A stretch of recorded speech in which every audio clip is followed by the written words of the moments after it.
সম্মানিত দর্শক, আমন্ত্রণ channel I round table powered by NRBC bank. আমি তারিকুল ইসলাম মাসুম আছি আপনাদের সঙ্গে। যেখান থেকে যুক্ত হয়েছেন শুভেচ্ছা, সবাইকে ভালো আছেন সেই প্রত্যাশা রেখে শুরু করছি আজকের অনুষ্ঠান। আলোচনার বিষয় উচ্চ শিক্ষার ভবিষ্যৎ, বাংলাদেশে উচ্চ শিক্ষার ভবিষ্যৎ। আলোচনার জন্য আমাদের সাথে তিনজন শিক্ষক উপস্থিত আছেন। আমার ডান দিকে আছেন অধ্যাপক ডক্টর মোহাম্মদ সিদ্দিকুর রহমান খান, উপাচার্য, বাংলাদেশ উন্মুক্ত বিশ্ববিদ্যালয়। সম্মানিত দর্শক, আমার ডানে আছেন অধ্যাপক ডক্টর এএনএম মেশকাত উদ্দিন, উপাচার্য, প্রাইম এশিয়া ইউনিভার্সিটি। বাম দিকে আছেন ঢাকা বিশ্ববিদ্যালয়ের সহযোগী অধ্যাপক ডক্টর রাশেদা রওনক খান, নৃবিজ্ঞান বিভাগের সহযোগী অধ্যাপক তিনি। আপনাদের তিনজনকে স্বাগত জানাচ্ছি। উন্মুক্ত বিশ্ববিদ্যালয় নিয়ে প্রথম শুনতে চাই। উন্মুক্ত বিশ্ববিদ্যালয় বাংলাদেশে শিক্ষা বিস্তারে, শিক্ষা প্রসারে গুরুত্বপূর্ণ ভূমিকা পালন করছে, কিন্তু এর প্রচার নেই। উন্মুক্ত বিশ্ববিদ্যালয়ে কারা পড়তে পারেন এবং কোন কোন বিষয়ে পড়ানো হয়? ধন্যবাদ আপনাকে। বাংলাদেশ উন্মুক্ত বিশ্ববিদ্যালয়, বাংলাদেশে এই মুহূর্তে যে 57টি পাবলিক ইউনিভার্সিটি আছে এবং এই পাবলিক ইউনিভার্সিটিগুলোর মধ্যে অন্যতম পুরনো বলা যেতে পারে এবং বৃহৎ বিশ্ববিদ্যালয়গুলোর মধ্যে একটা বিশ্ববিদ্যালয়। তবে এটি বাংলাদেশের অন্যান্য পাবলিক বিশ্ববিদ্যালয় যেগুলো আছে এইগুলো থেকে একটু ব্যতিক্রমী বিশ্ববিদ্যালয়। এই বিশ্ববিদ্যালয়টি গত শতাব্দীর 90-এর দশকে, অর্থাৎ বিএনপির নেতৃত্বে 1991 সালে যে সরকার গঠিত হয়েছিল, সেই সরকারের প্রধানমন্ত্রী প্রয়াত বেগম খালেদা জিয়া তারই ব্যক্তিগত প্রচেষ্টা এবং উদ্যোগে 1992 সালে এই বিশ্ববিদ্যালয়টি যাত্রা শুরু করে। এবং এই বিশ্ববিদ্যালয়টি প্রতিষ্ঠার মূল লক্ষ্য ছিল যে বাংলাদেশের জনগোষ্ঠীর একটা বৃহৎ অংশ যারা প্রচলিত শিক্ষা ব্যবস্থায় নিজেদেরকে যুক্ত করার, নানা আর্থসামাজিক কারণে যুক্ত করার সুযোগ নেই, বিশেষ করে আমাদের যারা শ্রমজীবী, পেশাজীবী, প্রান্তিক জনগোষ্ঠী যারা জীবন জীবিকার তাগিদে তারা সরাসরি আমাদের যে প্রচলিত শিক্ষা প্রতিষ্ঠানগুলোতে তারা পড়াশোনা করতে পারে না, কর্মজীবনে তারা প্রবেশ করেন। এমনকি যারা গৃহিণী, শিক্ষার প্রতি আগ্রহ আছে কিন্তু নানা বাস্তবতার কারণে তারা সেই শিক্ষা গ্রহণ করতে পারেন, সেই জনগোষ্ঠীকে দূরশিক্ষণের মধ্য দিয়ে মানে শিক্ষার মূলধারার সাথে যুক্ত করার একটা লক্ষ্য নিয়েই এই বিশ্ববিদ্যালয়টি যাত্রা শুরু করেছিল। এই মুহূর্তে উন্মুক্ত বিশ্ববিদ্যালয় সারা দেশে 12টি আঞ্চলিক কেন্দ্র, 63টি উপ আঞ্চলিক কেন্দ্র এবং দক্ষিণ কোরিয়া, ইটালি সহ আমাদের মধ্যপ্রাচ্যের আরও 5টি দেশ, মোট 60টি দেশে, বিদেশে 60টি দেশে তাদের শিক্ষা কার্যক্রম পরিচালনা করে আসছে। উন্মুক্ত বিশ্ববিদ্যালয়ের পড়াশোনা শুরু হয় 9ম শ্রেণী থেকে। মোট কথা হচ্ছে আমাদের এই উন্মুক্ত বিশ্ববিদ্যালয়ে মোট আমাদের 1,500-এরও বেশি স্টাডি সেন্টার আছে। এই স্টাডি সেন্টারের মধ্য দিয়ে আমরা এই মুহূর্তে প্রায় 60টা প্রোগ্রাম, 60টি প্রোগ্রাম আমরা পরিচালনা করছি। এবং এই প্রোগ্রামের মধ্যে যেমন 4 বছর মেয়াদী ব্যাচেলর অনার্স সহ ব্যাচেলর ডিগ্রি আছে, এসএসসি এইচএসসি প্রোগ্রাম আছে, বিএ পাস প্রোগ্রাম আছে, আমাদের বিভিন্ন মেয়াদের ডিপ্লোমা প্রোগ্রাম আছে, আমাদের সেনাবাহিনীর সাথে এমইউর প্রোগ্রাম আছে, যারা আমাদের সেনাবাহিনীতে আমাদের যারা মিশনে যায়, বিদেশি মিশনে যায়, তাদের জন্য ল্যাঙ্গুয়েজ কোর্স আমাদের পরিচালিত হয়। এবং এইভাবে আমাদের বিভিন্ন শিক্ষা কার্যক্রম সেখানে পরিচালিত হচ্ছে। এই মুহূর্তে 3 লক্ষাধিক শিক্ষার্থী উন্মুক্ত বিশ্ববিদ্যালয়ে এনরোল্ড, মানে শিক্ষার্থীর সংখ্যা হচ্ছে 3 লক্ষ। এই বিশ্ববিদ্যালয়ে যারা শিক্ষার্থী তারা কিন্তু কেউ আমাদের শিক্ষা গ্রহণ করে কর্মজীবনে প্রবেশ করে এরকম না, কর্মজীবনে থেকে তারা তাদের পেশাগত দক্ষতা বৃদ্ধি এবং শিক্ষার প্রতি তাদের যে আগ্রহ, সেই আগ্রহের মধ্য দিয়ে নিজেদেরকে আলোকিত করার যে যারা আগ্রহী তাদের দায়িত্বটাই পালন করছে। ফলে অন্যান্য পাবলিক ইউনিভার্সিটি বা শিক্ষা প্রতিষ্ঠানে পড়াশোনা করে যে বেকার হওয়ার একটা সংকট উন্মুক্ত বিশ্ববিদ্যালয়ের শিক্ষার্থীদের মধ্যে সেটা নেই। আর যারা বেকার নন তারাই মূলত উন্মুক্ত বিশ্ববিদ্যালয়ে যারা কর্মজীবী। ধন্যবাদ, আসবো আপনার কাছে। Doctor ANM Mishkat Uddin, prime Asia university, এই রাজনৈতিক পট পরিবর্তনের পরে এখনকার শিক্ষা ব্যবস্থা এবং শিক্ষার পরিবেশ কেমন? ধন্যবাদ। রাজনৈতিক পট পরিবর্তনের প্রভাব তো আমি বলবো যে পাবলিক সেক্টর, প্রাইভেট সেক্টর দুটোতেই আছে। জি। তবে প্রাইভেট ইউনিভার্সিটিগুলো সমস্যা পাবলিকের থেকে একটু ডিফারেন্ট। আমরা নীতিগতভাবে বিশ্বাস করি যে বাংলাদেশের মানে শিক্ষাঙ্গন রাজনীতিমুক্ত হওয়া উচিত। একটা ব্যাপারে সবগুলো প্রাইভেট ইউনিভার্সিটি একমত যে এখানে অন টাইমে ছেলেপেলেদের লেখাপড়া শুরু হবে, অন টাইমে শিক্ষার্থীদের গ্র্যাজুয়েশন হবে, এবং সেটার জন্য বিশ্ববিদ্যালয়ের পরিবেশটা রাজনীতি মুক্ত রাখার উপরে উনি মানে সবাই কিন্তু বেশ গুরুত্ব দিয়ে থাকেন। তো সেই প্রেক্ষাপটে আমি বলবো যে রাজনৈতিক পট পরিবর্তনের পরে কিছুটা ইম্প্যাক্ট এখানে হয়েছে, যেহেতু ছাত্রদের মধ্যে একটা বড় ধরনের মানে চেঞ্জ আনার একটা প্রতিশ্রুতি সবারই ছিল। এবং আপনারা সবাই জানেন যে বাংলাদেশে বিশেষ করে যখন সরকারের আগের সরকারের পতন হলো, সেই সময় যে গণ অভ্যুত্থানটা হয়েছিল, সেখানে বাংলাদেশের প্রাইভেট ইউনিভার্সিটির শিক্ষার্থীদের একটা বড় ভূমিকা ছিল এবং তারা ওই আন্দোলনে সক্রিয়ভাবে অংশগ্রহণ করেছে। তবে এরপরে আমরা চেষ্টা করছি তাদেরকে পুরোপুরি একাডেমিক এনভায়রনমেন্টে ফিরিয়ে আনা, এবং সেই ক্ষেত্রে আমি মনে করি যে প্রাইভেট ইউনিভার্সিটিগুলো মোরাললেস তারা সাকসেসফুল। আমাদের দেশে শিক্ষার যে বর্তমান যেই পরিবেশ এবং এই প্রাইভেট ইউনিভার্সিটিগুলো যেই সমস্যাগুলোর সম্মুখীন ইন জেনারেল, সেগুলো পাবলিকের থেকে ডিফারেন্ট। কিন্তু আমি বলবো যে প্রাইভেট ইউনিভার্সিটির নিজস্ব বেস তৈরি করা উচিত, এবং শিক্ষার গুণগত মর্যাদা, রিসার্চ ফ্যাসিলিটি সবগুলোর ব্যাপারেই তারা ইন্ডিপেন্ডেন্ট হওয়া উচিত এবং নিজেদের ফ্যাসিলিটি তৈরি করার উপরে সবচেয়ে বেশি গুরুত্ব দেওয়া উচিত। অনেক সমালোচনা আছে প্রাইভেট ইউনিভার্সিটির, অনেক মিসপারসেপশনও আছে, ভ্রান্ত ধারণাও আছে। যেমন অনেকেই মনে করেন যে প্রাইভেট ইউনিভার্সিটিগুলো হচ্ছে আপনার ধনীর ছেলে মেয়েদের পড়ার একমাত্র জায়গা, এখানে যারা মধ্যবিত্ত, নিম্ন মধ্যবিত্ত, তাদের সন্তানরা এখানে পড়াশোনার সুযোগ পায় না, বা থাকলেও তারা আসতে চায় না। এবং অনেকে মনে করেন যে পাবলিক ইউনিভার্সিটির টিচাররা আজকাল আগের মতো সিরিয়াসলি পড়ান না, এবং তার পেছনে প্রাইভেট ইউনিভার্সিটি একটা বড় কন্ট্রিবিউশন বা অবদান আছে। যেহেতু ওনারা সবাই অনেকগুলো প্রাইভেট ইউনিভার্সিটি পাবলিক ইউনিভার্সিটি টিচারদের উপর ডিপেন্ডেন্ট ফর টিচিং, এবং ওনারা প্রাইভেট ইউনিভার্সিটিতে পড়ান, যার ফলে নিজেদের ইউনিভার্সিটিতেও তারা সময় মতো পড়ানোর বা যতটুকু মনোযোগ দিয়ে পড়ানো সেটা করতে পারেন না। আবার কি ঠিক? এটা আমি বলবো যে এটা পুরোপুরি ঠিক না। কিছু কিছু ইউনিভার্সিটি, দেখেন বাংলাদেশে 116টা প্রাইভেট ইউনিভার্সিটি, আপনি যদি ঢালাওভাবে একই কথা সব ইউনিভার্সিটির বেলায় বলতে চান, আমি মনে করি সেটা ভুল হবে। এখন আমি একটা স্ট্যাটিস্টিক্স আপনার সাথে শেয়ার করতে চাই। ওয়ার্ল্ডের টপ 1000 ইউনিভার্সিটির মধ্যে বাংলাদেশের ইউনিভার্সিটি, পাবলিক ইউনিভার্সিটি এবং প্রাইভেট ইউনিভার্সিটি কয়টা আছে? রিসেন্ট যে র্যাঙ্কিং হয়েছে তাতে আমাদের দেশের 4টা ইউনিভার্সিটি ওয়ার্ল্ডের টপ 1000-এ স্থান পেয়েছে, এবং সেখানে 2টো ইউনিভার্সিটি হচ্ছে পাবলিক আর 2টো হচ্ছে প্রাইভেট। মানে you like it or not, but this is the fact, we have to have the mentality to accept this fact. তো সুতরাং আমি বলবো যে গত 34 বছরের সময় পেরিয়েছে, এবং এর মধ্যে যে 2টো ইউনিভার্সিটি যদি ওয়ার্ল্ডের মানে বাংলাদেশের 4টা যে ইউনিভার্সিটি টপে আছে তার মধ্যে 2টো যে প্রাইভেট হয়, সুতরাং প্রাইভেটের অ্যাচিভমেন্টকে আমরা কিন্তু খাটো করে দেখার কোনো স্কোপ নেই। আপনি রিসার্চের কথা বলেন, আপনি ওয়ার্ল্ড অ্যাক্রেডিটেশনের কথা বলেন, সেগুলোতে প্রাইভেট ইউনিভার্সিটিগুলো কিন্তু অনেক এগিয়ে এসছে। কিন্তু প্রাইভেট ইউনিভার্সিটিকে গভর্নমেন্ট যতটা সাপোর্ট দেওয়াটা এক্সপেক্টেড, সেই লেভেলের সাপোর্ট কিন্তু ইউনিভার্সিটিগুলো পায় না। আসবো আপনার কাছে এই থ্যাংক ইউ। সাপোর্ট এবং রিসার্চ নিয়ে। ওকে, ডক্টর রাশেদা রৌনক খান, বিশ্ববিদ্যালয়ের শিক্ষার পরিবেশ কেমন? প্রাইভেট, আমরা উন্মুক্ত শুনলাম, প্রাইভেট শুনলাম, এবং পাবলিক ইউনিভার্সিটির কি সিচুয়েশন? সহজ করে বললে, যদি একদমই নানান পারিপার্শ্বিকতার কথা না বলে শুধুমাত্র বলি, তাহলে এখন অনেকটা স্থিতিশীল কার্যক্রম চলছে একেবারে কার্যক্রমের জায়গা থেকে। আর এখন তো ঈদের বন্ধ হয়ে যাচ্ছে, সো একভাবে কার্যক্রম অনেকটাই স্থিতিশীল অবস্থায় আছে। কিন্তু যদি ভেতরের কথা বলি, এতক্ষণ স্যারদের আলোচনা থেকে যেটা বুঝলাম সেটা হচ্ছে পাবলিক বিশ্ববিদ্যালয়ে অনেক কিছু আছে যেগুলো আসলে পরিবর্তন সবাই চায়, পরিবর্তন আসা দরকার। প্রাইভেটের কথা যেহেতু আমি কখনো প্রাইভেটে পড়াইনি, আমি ঠিক ওভাবে বলতে পারবো না, কিন্তু এতটুকু বুঝি যে প্রাইভেটের যেই জবাবদিহিতার ব্যাপার আছে শিক্ষার্থীদের কাছে, শিক্ষার্থীর বাবা মার কাছে, যার কারণ তারা টাকার বিনিময়ে পড়ান, সেই জায়গাকে লক্ষ্য রেখে, এবং সরকারেরও একটা চাপ আছে প্রাইভেট বিশ্ববিদ্যালয়ে নানান কিছু যেন ঠিকঠাকভাবে থাকে, সেই জায়গাটায় তারা ওই মানটা রাখার চেষ্টা করে।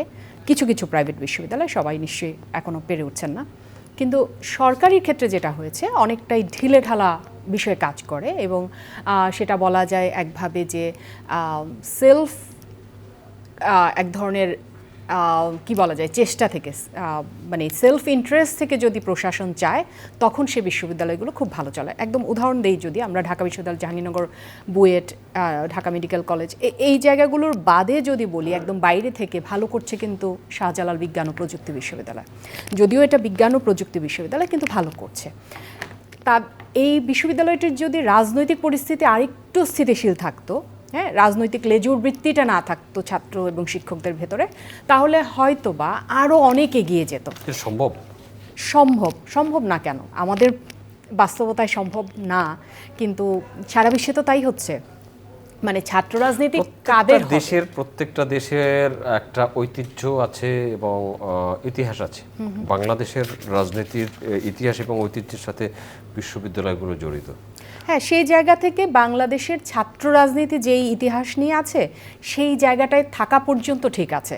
কিন্তু যখন যেমন আমাদের ছাত্র রাজনীতির ইতিহাস কি, গৌরবময় ছাত্র রাজনীতির ইতিহাস হচ্ছে বাংলাদেশের স্বাধীনতা অর্জনে কিংবা বাংলাদেশের মানে বাংলা ভাষা আন্দোলনে যে ছাত্রদের ভূমিকা, সেগুলো নিয়ে, অর্থাৎ জাতীয় ইস্যুতে ছাত্ররা যখন মাঠে নামছে কিংবা রাজনীতি করছে কিংবা কথা বলছে। এছাড়া বাকি সময়টা স্থিতিশীল পরিবেশে ছাত্রদের উচিত ছাত্রদের বিষয়গুলো নিয়ে কথা বলা, প্রশাসনের সাথে দেন দরবারে যাওয়া কিংবা ছাত্রদের প্রতিনিধি হয়ে কাজ করা। আপনি দেখবেন যে ডাকসুর একটা অনুষ্ঠান হলো দেখলাম চীনে বা কোথাও এক জায়গায়, সেখানে তারা যে টাইটেলটা লিখেছে ডাকসু, সেটাই সম্পূর্ণভাবে লেখে নেই। অর্থাৎ পড়ালেখা থেকে যদি অনেক দূরে চলে যায় ছাত্র প্রতিনিধিরা শুধুমাত্র রাজনৈতিক জাতীয় রাজনীতি লেজুর বৃত্তি করার জন্য, তখন কিন্তু আর ছাত্রত্বের জায়গাটাও থাকে না, সাধারণ ছাত্রছাত্রীর যে এক ধরনের ভালো লাগা কিংবা তাদের প্রতি ভরসার জায়গাটা থাকে না, এবং সবচেয়ে বড় কথা বিশ্ববিদ্যালয়ের পরিবেশটাও নষ্ট হয়। সেই জায়গা থেকে আমার মনে হয় যে ছাত্ররা যদি শুধুমাত্র ছাত্র রাজনীতিটা করে যায়, ছাত্রদের প্রয়োজনে ছাত্রদের যা যা সমস্যা সেগুলো নিয়ে করে যায়, এবং তারা যে কারণে বিশ্ববিদ্যালয়ে এসেছে অর্থাৎ শিক্ষার পরিবেশ, শিক্ষা মানে উচ্চশিক্ষা লাভের জন্য, সেগুলো নিয়ে কোথায় কোথায় তারা বাধার মুখে পড়ছে সেইগুলো নিয়ে যদি আলাপটা জারি রাখে, ওই জায়গাটাই যদি থাকে, তাহলে বিশ্ববিদ্যালয়ের পরিবেশগুলো, পাবলিক বিশ্ববিদ্যালয়ের কথা বলছি, পরিবেশগুলো আরও অনেক উন্নত হয়ে উঠবে। ধন্যবাদ আপনাকে। ডক্টর মোহাম্মদ সিদ্দিকুর রহমান, আপনি তো পাবলিক ইউনিভার্সিটির শিক্ষক ছিলেন। জি। আমাদের এই বর্তমান বাস্তবতায় কারিকুলাম পরিবর্তনের সময় বোধহয় এসেছে। জি। এআই নির্ভর সব কিছুই হয়ে যাচ্ছে, সেই বিষয়ে যদি একটু দৃষ্টিপাত করতেন। দেখুন, পাবলিক বিশ্ববিদ্যালয় বাংলাদেশে যেগুলো পরিচালিত হচ্ছে, সেই পাবলিক বিশ্ববিদ্যালয়গুলো আমাদের 54 বছরের যদি আমরা দেখি, শিক্ষা আমাদের একটা রূপান্তর প্রক্রিয়ার মধ্য দিয়ে আছে। কিন্তু শিক্ষাকে আমরা সবাই বলি যে শিক্ষা জাতির মেরুদণ্ড, কিন্তু শিক্ষা ক্ষেত্রে আমাদের গুণগত পরিবর্তনের জন্য কোনো সরকারই খুব বেশি দায়িত্বশীল আচরণ এই বোর্ড বা ভূমিকা পালন করেছে, এটা আমার মনে হয় না। 2010 সালে আমাদের একটা শিক্ষা কমিশন হয়েছিল এবং একটা শিক্ষানীতি প্রণীত হয়েছে। এরপরে কিছু পরিবর্তন পরিমার্জনের মধ্য দিয়ে আমরা চলছি। এখন আমরা এমন একটা বিশ্বে বসবাস করছি, 4th ইন্ডাস্ট্রিয়াল রেভলিউশনের জন্য আমাদের পাবলিক বলেন প্রাইভেট বলেন সব জায়গায় শিক্ষার্থীরা কিন্তু একটা বড় চ্যালেঞ্জের মধ্যে আছে। আপনি এআই কথা বলেছেন, বিগ ডাটার কথা আমরা বলছি, ব্লু ইকোনমি, আমাদের ই কমার্সের কথা আমাদের আসছে। প্রতিনিয়ত আমাদের শিক্ষার্থীদের সামনে শ্রমবাজারে টিকে থাকার জন্য একটা বড় চ্যালেঞ্জ। এখন আপনি দেখেন, একদিকে আমরা পাবলিক ইউনিভার্সিটিগুলো যে মানে গ্রাজুয়েট তৈরি করছি, তারা শ্রমবাজারে যে নিজেদেরকে প্রমাণ করতে পারছে না। আবার অন্যদিকে উদ্যোক্তা যারা বলছে, তারা বলছে যে আমরা মানে স্কিলম্যান পাওয়ার পাচ্ছি না, তাদের কাঙ্ক্ষিত মানব সম্পদ তারা পাচ্ছেন না। ফলে এটাতে তো বোঝা যাচ্ছে যে আমাদের যে প্রচলিত শিক্ষা ব্যবস্থা, সেই শিক্ষা ব্যবস্থায় বর্তমানে এবং যোগানের মধ্যে ফারাক আছে, একটা ফারাক আছে। তো এই ব্যাপারে আমাদেরকে এখন কিন্তু পরিবর্তনের সাথে আপনি যদি নিজেকে মানে একটা আপনার অ্যাডাপ্টেবিলিটির জায়গাটা যদি আপনি তৈরি না করতে পারেন, তাহলে কিন্তু প্রতিযোগিতায় আপনি টিকে থাকতে পারবেন না। এখন ধরেন বাংলাদেশের বিশ্ববিদ্যালয়গুলো, একটু আগেও স্যার বলেছেন যে টপ র্যাঙ্কিংয়ের মধ্যে 1000-এর মধ্যে যেতে পারি না। 1000-এর মধ্যে যাওয়ার জন্য আমাদের কি দরকার? আমাদের শুধুমাত্র শ্রেণীকক্ষে পাঠপঠনের মধ্যে সীমাবদ্ধ থেকেই কি আপনি ওইখানে যেতে পারবেন? আপনার গবেষণা কোথায়? গবেষণার জন্য আপনার যে প্রয়োজনীয় ফান্ড কোথায় আছে? আপনি বাংলাদেশের শিক্ষা ব্যবস্থায় এখনও জিডিপির ইউনেস্কো সবসময় বলছে যে 4 থেকে 6% মিনিমাম। দক্ষিণ এশিয়ার দেশগুলোর মধ্যে আপনি আফগানিস্তান ছাড়াও সবার নিচে হলো আমাদের অবস্থান। আফগানিস্তান আমাদের নিচে আছে, আর সবার পরে 1 থেকে 2-এর কোটায় আমরা এখনও যেতে পারছি না। যে পাকিস্তানের অসংখ্য সমস্যা আছে, তারাও কিন্তু 2.5%-এর বেশি চলে গেছে। ভুটান 6%-এ চলে গেছে, এখনও আমরা জিডিপির 1%, 1.7 সর্বোচ্চ আমরা স্পর্শ করেছি আমাদের শিক্ষার। এখন বাজেটের ক্ষেত্রে আপনি দেখেন পাবলিক ইউনিভার্সিটিগুলোর ক্ষেত্রে আমাদের সংস্থাপন ব্যয় যে বাজেটগুলো হয় সেখানে সংস্থাপন 2-3% থাকে আমাদের কি ইয়ার জন্য, কি গবেষণার জন্য। এমনকি এই যে একটা উন্মুক্ত বিশ্ববিদ্যালয়ে আমরা আছি, সেখানে তো ফ্যাকাল্টিগুলোর আন্ডারে কার্যক্রম পরিচালিত হচ্ছে, সেইখানে গবেষণার জন্য আলাদা কোনো বরাদ্দের সেটাও অনেকেই প্রয়োজনীয়তাই অনুভব করে না। কিন্তু পাবলিক হোক প্রাইভেট হোক, কোনো ইউনিভার্সিটি তার সাস্টেইনেবল হবে না এবং তার আলটিমেট গোল যেটা সেটি অ্যাচিভ হবে না যতক্ষণ পর্যন্ত আপনি গবেষণা খাতে আপনি নিজের গবেষণা বিষয়ে একটু জানার আছে আমার। জি। যারা যেসব বাংলাদেশের ছাত্র শিক্ষার্থীরা ডক্টরেট বা পোস্ট ডক্টরেট করতে চান বিভিন্ন বিষয়ে, সেটা বিজ্ঞানী হোক আর সামাজিক বিজ্ঞানী হোক, তারা ফিরে এসে তাদের সেই গবেষণালব্ধ জ্ঞান কোথায় ব্যবহার করতে পারে? আচ্ছা, আমি একটা এক্সাম্পল বলি। আমি আজ থেকে 5 বছর আগে আমি সাউথ কোরিয়াতে গেলাম। তো আমাদের সাউথ কোরিয়াতে গিয়ে আমি দেখলাম যে আমাদের ঢাকা ইউনিভার্সিটির 3 জন শিক্ষক, সেখানে একজন সোল ইউনিভার্সিটিতে আছেন, আরেকজন কোরিয়া, তাদেরগুলো দেখলাম। কোরিয়া ইউনিভার্সিটিতে যে ভদ্রলোক আছেন সেখানে ফার্মেসির একজন শিক্ষক, তার যে ল্যাবটা আমি দেখে আসছি, যে যিনি যে পার্সোনাল ল্যাবে যেখানে কাজ করছেন সেই ল্যাবটা যে দেখে আসছি, আমাদের ঢাকা ইউনিভার্সিটির পুরো একটা ফ্যাকাল্টির ল্যাবের সে ফ্যাসিলিটিস সেখানে বেশি। এবং তিনি যখন দেশে ফিরে এসেছেন আমাদের ইয়েতে, তিনি নর্থ সাউথে কিছুদিন পড়িয়ে আবার তিনি দেশের বাইরে চলে গেছেন। এবং আমি এটা নিশ্চিত করে বলতে পারি যে তারা উচ্চশিক্ষার জন্য বিদেশে যেয়ে আপনি দেখেন যারা যেখানে যাচ্ছে সেখানে গবেষণার ক্ষেত্রে প্রত্যেকেই কিন্তু তার পারফরমেন্সটা আউটস্ট্যান্ডিং, কিন্তু দেশে এসে আমরা কিন্তু তার জন্য সেই যে কাজটা করে এসেছে, যে উপযোগী পরিবেশ থেকে সে এসেছে, সেটা আমরা কিন্তু এনশিওর করতে পারছি না। এবং সরকার মনেই করছে না যে শিক্ষা খাতে আমার গবেষণার খাতে যে ব্যয়টা সেটা আমার একটা দীর্ঘমেয়াদী ইনভেস্টমেন্ট এবং আমার সাস্টেনেবল ডেভেলপমেন্টের প্রিকন্ডিশন হচ্ছে এটা।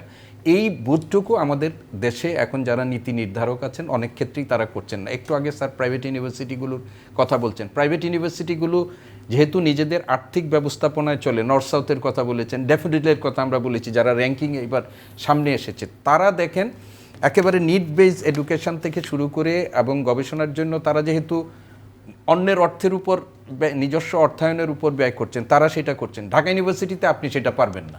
সেখানে আপনার প্রকিউরমেন্ট পলিসি আপনি করবেন, তারপরে আপনি বরাদ্দ পাবেন সেগুলো। তো এখন আমাদের এই যেটা বলছি যে 4th ইন্ডাস্ট্রিয়াল রেভলিউশনের যে চ্যালেঞ্জ আমাদের সামনে, উচ্চশিক্ষাকে যে জায়গায় আমাদের নিয়ে গেছে, আমরা এখন ওবিই কার্যক্রমের দিকে আমরা যাচ্ছি। ওবিই কার্যক্রমের মধ্যেও আবার এটা নিয়ে বিতর্ক আছে। তো বেশিরভাগ ক্ষেত্রেই আপনার যেটা হয়, আমাদের উচ্চশিক্ষা প্রতিষ্ঠান ইউজিসি আমাদের রেগুলেটরি সংস্থা, সেখানে এখন হিট প্রজেক্টের আওতায় আপনি ওয়ার্ল্ড ব্যাংক টাকা দিচ্ছে, ওয়ার্ল্ড ব্যাংক নিজের প্রেসক্রিপশন অনুযায়ী আমাদেরকে সেখানে সংযুক্ত করার চেষ্টা করছে। কিন্তু যেটা আমাদের হয় যে বাংলাদেশের বাস্তবতায় আমার কোনটা রেডি, আমি যদি এখানে চিন্তা করি বাংলাদেশে বসে যে সব আমি সিঙ্গাপুরের মতো করে ফেলবো, এটা হবে না।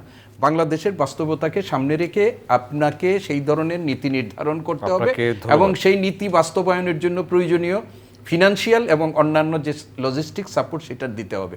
না হলে যদি কেবলমাত্র আমরা উচ্চশিক্ষায় যারা যুক্ত আছেন সেখানে রাজনীতিকরণের জন্য হচ্ছে না ইত্যাদি ইত্যাদি যদি হয়, তাহলে কিন্তু এর পরিবর্তনটা আসবে। ধন্যবাদ, অনেক মূল্যবান কথা আসলো। একই বিষয়ে ডক্টর ANM মেশকাতুদ্দিন আপনার কাছে জানতে আমরা জিজ্ঞাসা হলো, স্যার যে কথাটি বললেন যে একজন গবেষক বিদেশের একটা ল্যাবরেটরিতে গবেষণা করে বাংলাদেশে এসেছে, তার প্রাপ্ত জ্ঞান, লব্ধ জ্ঞান কোথায় ব্যবহার করবে বাংলাদেশ? Thank you. নর্মালি একজন টিচার যখন বিদেশে পড়াশোনা করতে যান, আমাদের দেশে নিয়ম নীতি আছে যে উনি স্টাডি লিভে থাকেন এবং পাবলিক ইউনিভার্সিটিগুলোতে 4 বছর বেতন সহ ছুটি দেওয়া হয়। প্রাইভেট ইউনিভার্সিটিগুলো যেগুলো একটু ভালো করছে রিলেটিভলি, তারা উইথ পে ছুটির ব্যবস্থা অলরেডি ইন্ট্রোডিউস করেছে। এবং ওনারা যখন পিএইচডি করতে যান বিদেশে, obviously this is a research based degree, এবং তারা রিসার্চের মাধ্যমে যেই জ্ঞান তারা অর্জন করেন এবং সেটা বাংলাদেশে এসে নর্মালি তারা সেই প্রতিষ্ঠানে যদি রিজয়েন করতে পারেন, সেখানে সেটা অ্যাপ্লাই করার চেষ্টা করেন। তবে দেখা যায় যে অনেক ক্ষেত্রেই মানে একটা ক্যান্ডিডেট পিএইচডি করার পরে তার কিন্তু market value, in general overall market value কিন্তু আপনার অনেক বেশি বেড়ে যায়, এবং যার ফলে উনি আসার পরে he can have access to greater opportunities. শুধুমাত্র নিজের প্রতিষ্ঠানে আবার জয়েন ব্যাক করতে হবে এটার কিন্তু কোনো মানে বাধ্যবাধকতা নেই। উনি ইচ্ছা করলে যে কোনো একটা রিসার্চ অর্গানাইজেশনে জয়েন করতে পারেন। বাংলাদেশে অনেকগুলো থিঙ্ক ট্যাঙ্ক আছে যেগুলো পলিসি রিসার্চ এবং সোশ্যাল রিসার্চের কাজে নিয়োজিত। সেই সব ক্ষেত্রেও ওনারা রিসার্চ গবেষণায় নিয়োজিত হতে পারেন। প্রাইভেট সেক্টরের এক্সপেরিয়েন্স থেকে আমি যেটা বলবো যে এখানে বেসিক্যালি বাংলাদেশের বেশিরভাগ প্রাইভেট ইউনিভার্সিটি এখনও টিচিং বেসড ইউনিভার্সিটি। আমরা কিন্তু রিসার্চ ইউনিভার্সিটিতে কনভার্ট করার জন্য যে ফ্যাসিলিটিস দরকার, যে সাপোর্ট দরকার, সেটা প্রাইভেট ইউনিভার্সিটির পক্ষে ডেভেলপ করা অনেক ডিফিকাল্ট ইন ওয়ান সেন্স দে সেখানে যেটা আমার ওপেন ইউনিভার্সিটির প্রফেসর যেটা বললেন যে আমাদের দেশে যেই সাপোর্টটা দেয়া হয় প্রাইভেটে কিছুটা ওখানে ফ্রিডম অনেক বেশি, কিন্তু রিসোর্সের পরিমাণ এখানে অনেক কম।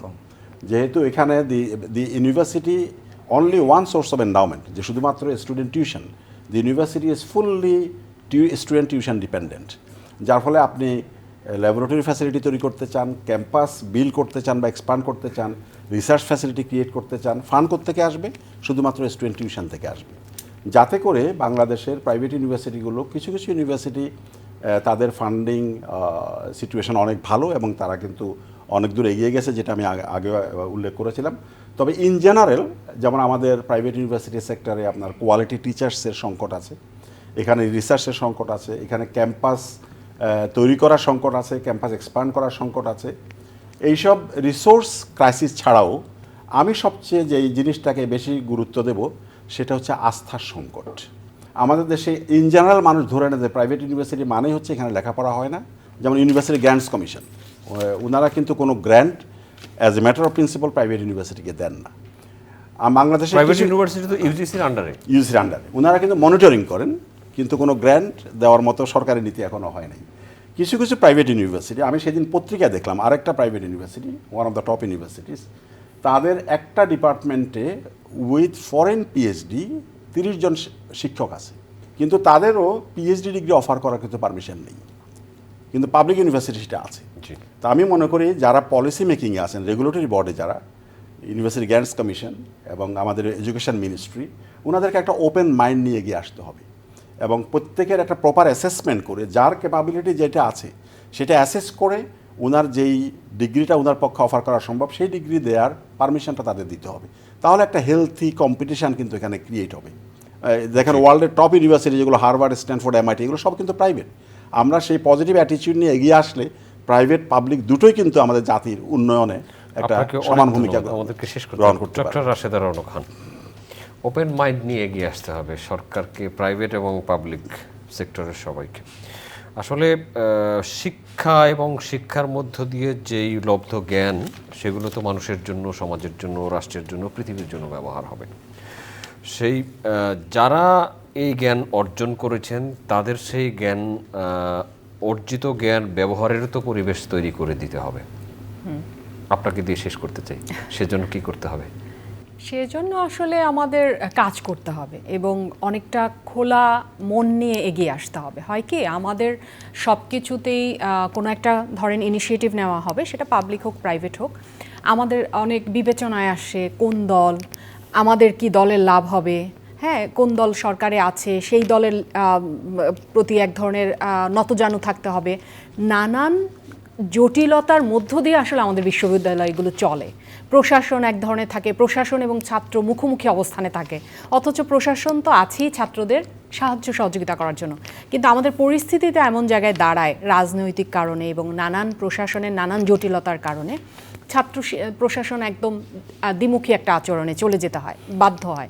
এই জায়গাগুলোর একটা বড় জায়গা হচ্ছে দলীয়করণ। এখন দলীয়করণ থেকে যতক্ষণ পর্যন্ত শিক্ষা মুক্ত না হবে ততক্ষণ পর্যন্ত কোনো দল তো কখনো না কখনো সব সরকারে থাকবেই। হ্যাঁ, সরকারে থাকা আর শিক্ষা প্রতিষ্ঠানে থাকা দুটো ভিন্ন জিনিস। কিন্তু প্রাইভেট বিশ্ববিদ্যালয়ে কিন্তু এই মানে সারাক্ষণ এই রাজনীতি নিয়ে এভাবে থাকতে হয় না। হয়তো শিক্ষক নিয়োগের ক্ষেত্রে একটা দলীয় প্রভাব কাজ করে, কিন্তু ক্যাম্পাসে কিংবা ক্লাসরুমে সারাক্ষণ দলীয় এক ধরনের আবহ তৈরি করার বিষয়টা প্রাইভেট ইউনিভার্সিটিতে হয় না, কারণ এখানে একটা আর্থিক ব্যাপার যুক্ত আছে। বা প্রাইভেট ইউনিভার্সিটিকে স্যার যেটা বলছিলেন, ইউজিসি ওই সেভাবে বা সরকারি জায়গা থেকে সেভাবে গ্র্যান্ট দিচ্ছে না, অতএব প্রাইভেট ইউনিভার্সিটিগুলোও ওভাবে লেজুর বৃত্তির বা এক ধরনের নতজানু হবার জায়গা কিছু ক্ষেত্রে পাবলিকের চেয়ে একটু কম হতে পারে। এটা আসলে ডিপেন্ড করে, অনেক ক্ষেত্রে আবার বেশি হতে পারে, কারণ অনেক কিছু আছে যে সরকার চাইলেই তাকে হস্তক্ষেপ করতে পারে। কিন্তু আমাদের যেহেতু অটোনমি, আমাদের বিশ্ববিদ্যালয়গুলো, পাবলিক বিশ্ববিদ্যালয়গুলো, সেগুলোতে সরকার ঠিক সরাসরিভাবে অনেক কিছুতে হস্তক্ষেপ নাও করতে পারে। পুরো বিষয়টা আসলে নির্ভর করছে আমরা শিক্ষা ব্যবস্থাটাকে, উচ্চশিক্ষাটাকে কোথায় দেখতে চাই। প্রত্যেকটি সরকারই যদি মনে করে যে তার বলয় থেকে, সরকারের আধিপত্যের জায়গা থেকে বের করে একেবারেই স্বতন্ত্র শিক্ষা মেরুদণ্ড নিয়ে শিক্ষা ব্যবস্থা তৈরি হোক বাংলাদেশে, এটা কিন্তু সম্ভব। হ্যাঁ, হতে পারে দলীয় একটা প্রভাব থাকবে, কিন্তু সেটা যেন প্রতিশোধ পরায়ণের জায়গা তৈরি না হয়। সেটা যেন এমন না হয় যে কোনো একটা দল এখন ক্ষমতায় আছে, সেই দল যদি ক্ষমতায় না থাকে তার ছাত্র এবং শিক্ষক সবাইকে ক্যাম্পাস থেকে বের করে দিতে হবে। ক্যাম্পাসে আরও অনেকগুলো বিষয় আছে, বেশি রাজনৈতিক হলে তিনি ক্লাসে মনোযোগ দেওয়াও তো একটা কঠিন ব্যাপার হয়ে যায়। এখন রাজনীতির পাশাপাশি অবশ্যই রাজনৈতিক সচেতন হবে, শিক্ষকরা রাজনৈতিক সচেতন হবে, ছাত্ররা রাজনৈতিক সচেতন হবে, কিন্তু সেটা যদি এমন হয় যে মিছিল মিটিংয়ে থাকতে হবে বা সবসময় সরকার দলীয় বা যে দল করে সেই দলের পক্ষে কথা বলতে হবে, তখন কিন্তু ছাত্রদের কাছেও তার অনেকটাই গ্রহণযোগ্যতা হারিয়ে যায় একজন নিরপেক্ষ শিক্ষক হিসেবে। শিক্ষক সত্তা আর ব্যক্তি সত্তা কিন্তু দুইটা ভিন্ন জিনিস। ব্যক্তি সত্তা যে কোনো কিছুই তিনি করতে পারেন, এমনকি ফুটবলের ক্ষেত্রে ব্রাজিল আর্জেন্টিনা যেমন হতে পারে, দলের ক্ষেত্রেও তিনি যে কোনো দল হতে পারে। কিন্তু যখন তিনি ক্লাসরুমের শিক্ষক, তিনি একেবারেই নিতান্ত সকলের শিক্ষক। এই জায়গাটা আমরা কোথায় যেন হারিয়ে ফেলি। আমরা অনেক সময় মনে আমি হয় একটা জায়গা আপনাকে একটু যুক্ত করতে চাই, সেটা হলো যে আমাদের যে উচ্চশিক্ষা, বিশেষ করে বিশ্ববিদ্যালয় পর্যায়ে শিক্ষার জন্য এখন বর্তমান যারা সরকার আছে তাদের প্রতি আমাদের একটা অনুরোধ থাকবে যে অপরিকল্পিতভাবে বাংলাদেশে অনেক শিক্ষা প্রতিষ্ঠান, বিশ্ববিদ্যালয়ের সম্প্রসারণ হয়েছে। এখন আর সম্প্রসারণের তুলনায় এখন এই সরকার যেন এটার একটা কোয়ালিটি ডেভেলপমেন্টের দিকে যেন মনোসংযোগ করে, যে আগের সরকার 10টা ইউনিভার্সিটি করেছে, আমি যেন আবার 20টা ইউনিভার্সিটি তৈরি করি। এই মানসিকতা থেকে বের হয়ে এসে কোয়ালিটি এনশিওর না হলে কিন্তু এই বিশ্ববিদ্যালয়গুলোও চলবে না, এবং এইখান থেকে যে গ্র্যাজুয়েট বের হবে এই গ্র্যাজুয়েটদের কোথাও মানব সম্পদ হিসাবে ব্যবহারের সুযোগ থাকবে করা যাচ্ছে না। এবং আপনি দেখেন বাংলাদেশের আনাচে কানাচে বিশ্ববিদ্যালয় হয়েছে। এখন আমাদের যেটা বাঙালির আমাদের যে মনস্তত্ত্ব যে আমরা সবাই এমএ পাস হইতে হয় চাই। এখন এমএ পাস করলো, করার ফলে তার পিয়ার প্রেশার তৈরি হলো, কিন্তু ওই গ্রামের ওই বংশে সে একমাত্র এমএ পাস, তারা তো এখন বসে আছে সে কত বড় চাকরি পাবে, কিন্তু চাকরির বাজার তো আপনি তৈরি করেন নাই। তাহলে শিক্ষার প্রসারের সাথে সাথে চাকরির বাজারটা তৈরি করা উচিত। আমরা শিক্ষার প্রসারের দিকে মনোযোগ দিচ্ছি, চাকরির বাজারটা আর মনোযোগ দিচ্ছি। তিনজনকে অসংখ্য ধন্যবাদ, আপনাদের মাধ্যমে অনেক মূল্যবান তথ্য আমরা জানলাম। সম্মানিত দর্শক, এতক্ষণ আমাদের সাথে থাকার জন্য কৃতজ্ঞতা। আগামী অনুষ্ঠান দেখার আমন্ত্রণ রইল, দেখা হতে পারে সেই অনুষ্ঠানে। ভালো থাকবেন সবাই, আপনাদের সবার জন্য অনেক অনেক শুভকামনা।